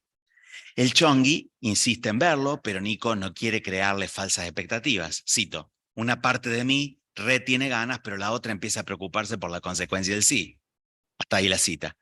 Dado que el mundo colapsa en cualquier momento, piensa la marica, quizá no haya alguna otra noche para dormir con alguien. Por ello, accede e invita al Chongui a su departamento de ruido. No se anima a decirle que se dedica a la pornovidencia porque todo lo demás falló, que puede adivinar su suerte si un chorro de semen alcanza su boca. ¿Quién va a querer coger con una marica que se pajea pensando en el fin del mundo? El Chongui solo quiere verlo, no le importa el lugar, piden pizza, empiezan a coger. El Chongui parece querer detener el tiempo.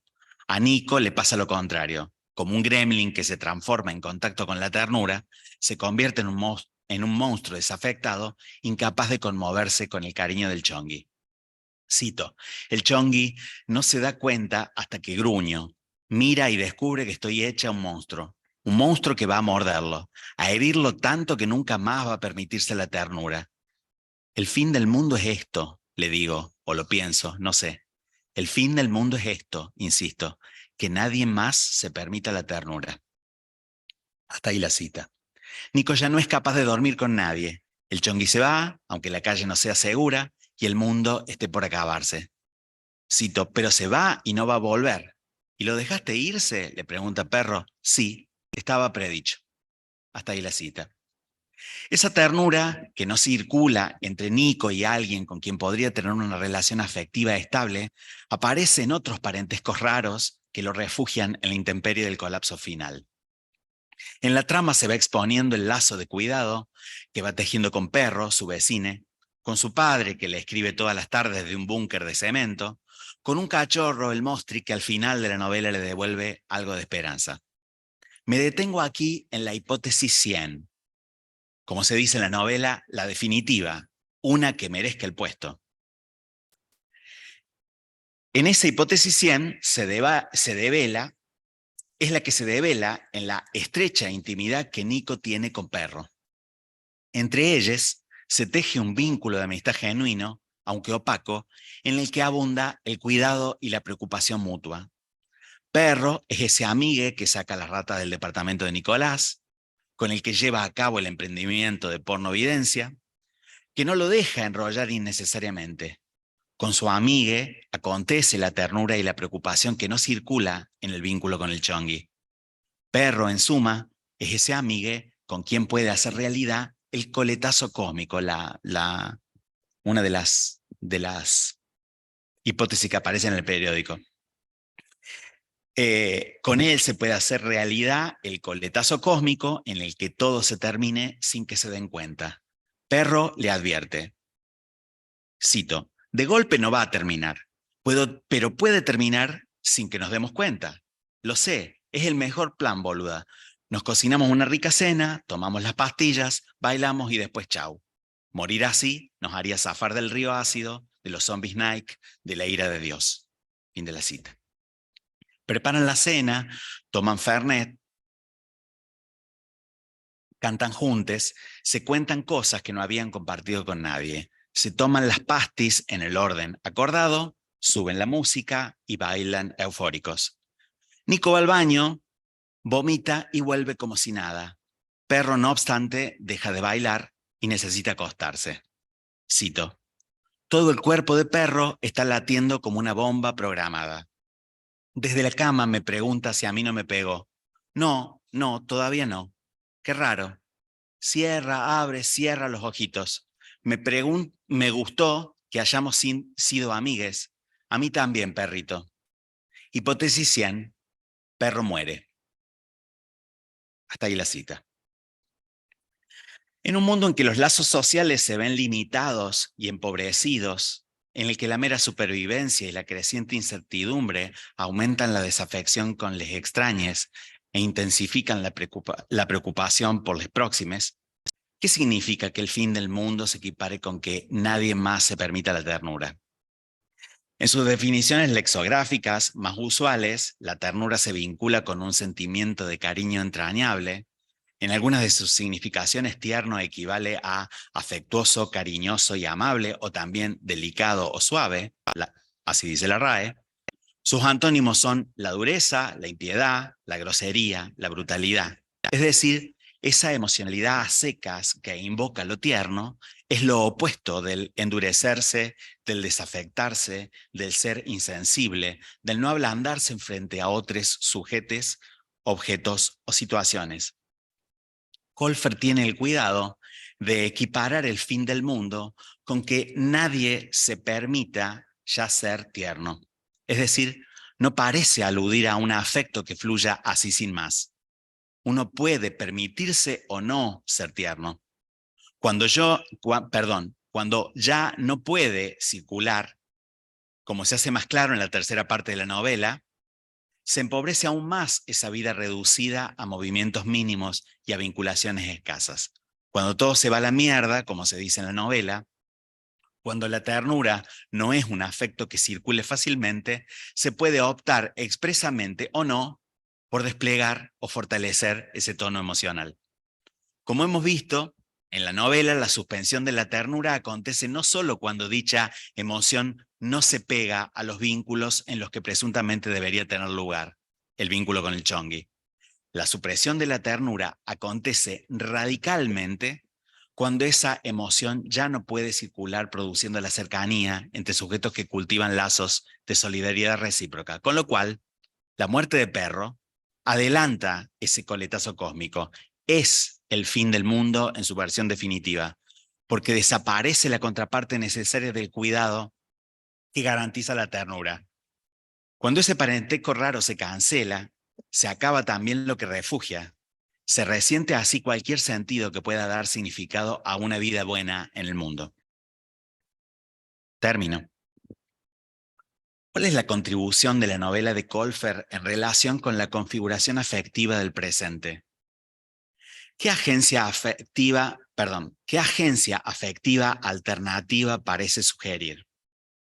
En una escala ética que puede parecer muy modesta, y repito, en una escala ética, entiendo que el cielo, en medio de otros relatos distópicos recientes, logra resensibilizarnos respecto de la agencia afectiva que es preciso operar a los fines de imaginar otra política extraña del mañana.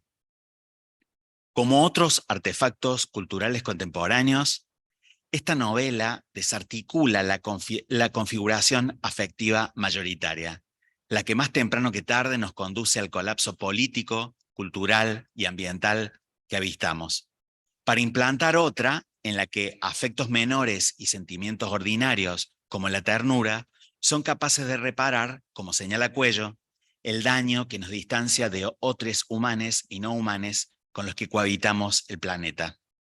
Siguiendo hacia Negai, Cuello reivindica afectos minorizados que, como la ternura, han sido usualmente descartados por su presunta incapacidad, lo cito, para aportar significados complejos para el diseño del mundo por venir, pero guardan la promesa de nuevas formas de relacionalidad entre los sujetos y los objetos. Cuello no desconoce que tales afectos son fácilmente instrumentalizables por las lógicas de identificación mercantil. Sin embargo, prosigue Cuello, cito, nos ofrecen la oportunidad de ponernos en contacto a través de experiencias no complejas, liberadas del compromiso moral de la profundidad. Hasta ahí la cita. Afectos como la ternura que Colfer tematiza hacen posible otra forma de conexión con los demás, modos alternativos de intervenir la realidad, y no porque sean resultado de una responsividad automática a la demanda del otro. En el horizonte distópico de Colfer, la ternura no es un recurso a la mano, pero parece como un fondo afectivo sobre, tal como sugiere Cecilia con la noción de agencia afectiva, aparece como un fondo afectivo sobre el que se puede intervenir para codificarlo en otros términos, para permitirse circularlo de modos inesperados. Como ha señalado Cuello, aun cuando carece de la potencialidad que parece requerir una ensoñación radical del mañana, afectos como la ternura cumplen entre nosotros su papel protagónico en la producción de deseos de cuidado y protección. Cito, una tarea históricamente no reconocida para los cuerpos feminizados, cuya importancia es sustancial para la posibilidad de lo social y lo político, concluye Cuello.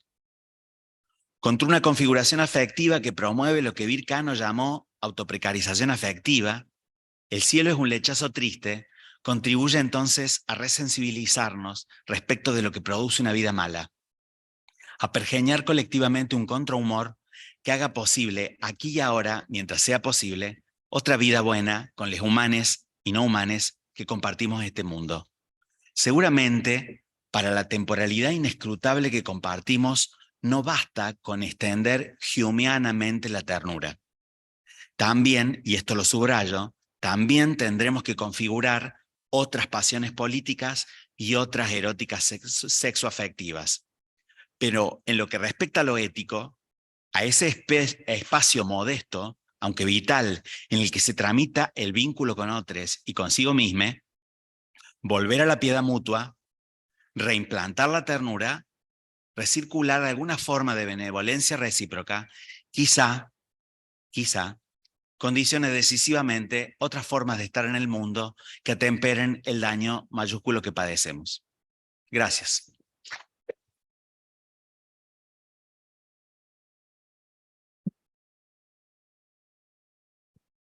Gracias, Eduardo. Tenemos ahora unos minutos para preguntas, comentarios de la audiencia, obviamente también dentro de la mesa. Sí.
Gracias.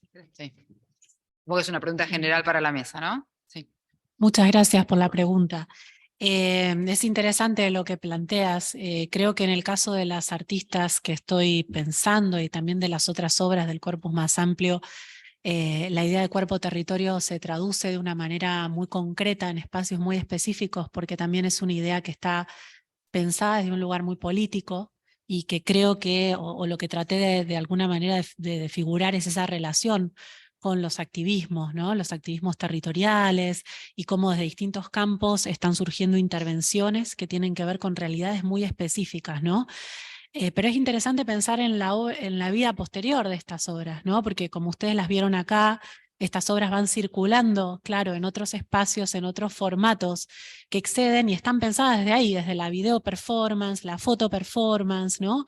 Entonces, creo que es una pregunta muy productiva para seguir pensando en qué es lo que pasa después de estas intervenciones y como vida posterior de las obras y cómo pensar ahí lo territorial, ¿no? Y cómo hacer esa bajada también a lo material.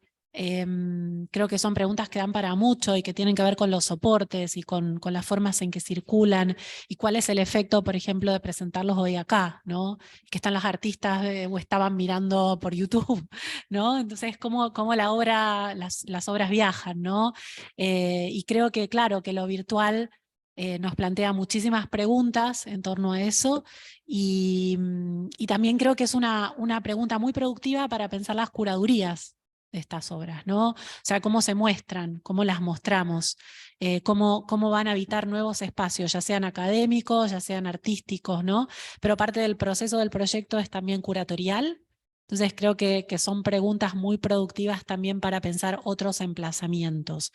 Pero yo diría que igual hay un ánimo de recuperar esa característica más situada y pensar estos conceptos de manera muy localizada, aunque luego resuenen de otras maneras en sus vidas posteriores y sus vidas virtuales, ¿no? Muchas gracias. Sí, o sea, la respuesta sería sí, se trata de otras epistemologías, pero lo que me parece interesante en relación a lo que decías es que Latour, digamos, y también John Law y todos vienen de, o empiezan a plantearse las preguntas a partir de la relación entre ciencia y tecnología. O sea, el giro digital a mediados de los 90 cambia sustancialmente la manera de ver el mundo. No era que antes no, pero digamos lo hace mucho más visible. Y muchas de las nuevas metodologías o de las nuevas epistemologías que intentamos, que se intentan, o incluso las recuperaciones, digo, recuperar a Gabriel Tarde ahora, después de 100 años, tiene que ver con, esto lo dice Latour, por ejemplo, que hace toda la reivindicación de Tarde, que en el momento en que, Durkheim plantea o su definición de lo social, ¿no? Como hechos sociales, como representaciones sociales, había las estadísticas de ese momento permitían una pintura, digamos, una picture muy gruesa de lo social, ¿no? Que ahora, a partir de las tecnologías digitales o los medios digitales, donde tenemos la posibilidad de rastrear otra cosa, ¿no? Y una articulación entre individuo y sociedad totalmente distinta a la que permitían las estadísticas del siglo, del momento en que Durkheim escribe, y Tarde también, hace que necesitemos adaptar ese concepto de lo social, mucho más difuso, mucho más dinámico, mucho más con otro vínculo entre cómo definimos el individuo y el colectivo, que es lo que hace surgir, digamos, nuevos métodos o nuevas epistemologías. Creo que no es casual esto que mencionaste de intimidad en red, ¿no? Que a mí en lo particular, digamos, yo estudio cultura digital, me encanta el paradigma de las emociones, pero cuando vas a estudiar afecto en Internet, no sirve. Esa es mi sensación. ¿Entendés? No podés encontrar ahí emociones. Sí, podés encontrar emociones, pero demasiado pocas y demasiado elementales. Pero de lo que se trata, digo, no es que no está lleno de emociones, pero digo, bueno, odio, sí, está bien.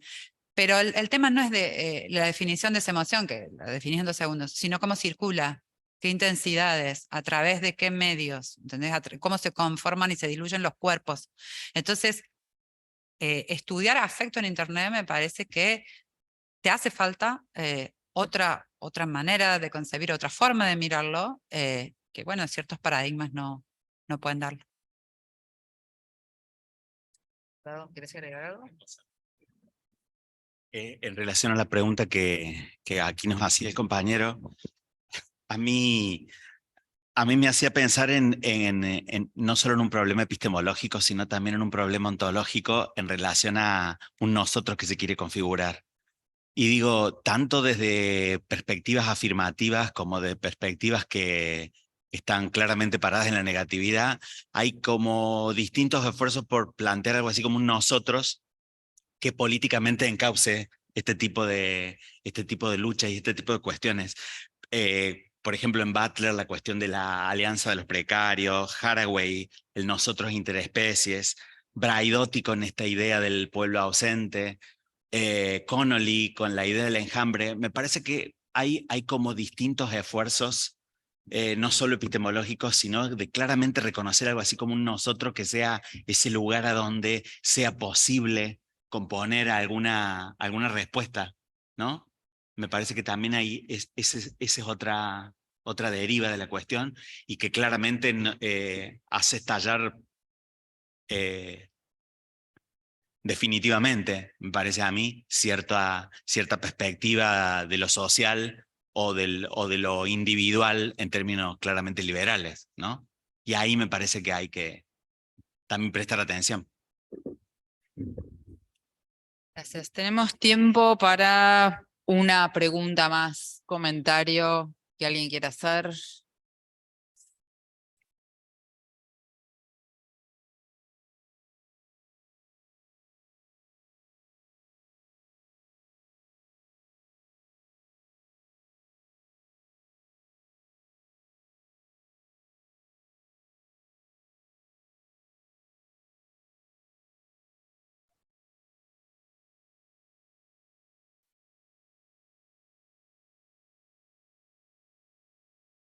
Sí, no creo que haya una pretensión de totalidad, digamos, por eso al final, y lo dicen todos y lo dice el mismo Slavi, ¿no? Es el investigador el que define, bueno, cuáles son los elementos que le parecen importantes, ¿no? Qué discursos, qué objetos, qué actores. Digamos, en ese punto es muy antimetódico, ¿no? Porque todas las decisiones están del lado del investigador. Que insisto, no creo que sea una totalidad, porque también como la idea del ensamblaje, justamente la idea del proceso, ¿no? Tratar de tener un momento, una figura para ver en ese momento en particular, ¿no? Qué fuerzas y qué relaciones se establecen entre esos elementos, pero siempre con la idea de y cómo ayudan a que se constituya, pero que después se va a disolver, ¿no? O sea, no es siempre pensar la idea de la relacionalidad, perdón, y del proceso más que de cualquier hecho estable, permanente, fijo, ¿no? Pero no creo que haya, digamos, porque sería maravilloso, pero imposible también. Me parece que de lo que trata el investigador cuando se aproxima con ese método, entre comillas, es qué factores son los más importantes, al menos lo que considera más relevantes, lo que le están dando, digamos, afectivamente al ensamblaje, la cohesión que tiene en ese momento. ¿Ustedes quieren comentar algo al respecto? No, yo pensaba también el investigador o la investigadora como parte del ensamblaje también, ¿no? Entonces, al ser parte del ensamblaje, no lo podemos. Claro, ese es el giro también, me parece, ¿no? Hacia el peso de la subjetividad de quien mira, ¿no? Que no está afuera, sino que está dentro de ese ensamblaje y por lo tanto va a generar resultados diferentes que si fuera otro investigador, ¿no? Y ahí está lo interesante también y lo desafiante, ¿no? De por ahí esa metodología o esa mirada, no, eso diría. Bueno, entonces terminamos ahora la primera jornada del simposio. Nos vemos mañana a las 9:15. Abre la mesa de inscripción y a las 10 de la mañana la primer tanda de mesas. Muchísimas gracias. Hasta luego. Gracias por quedarse hasta el final.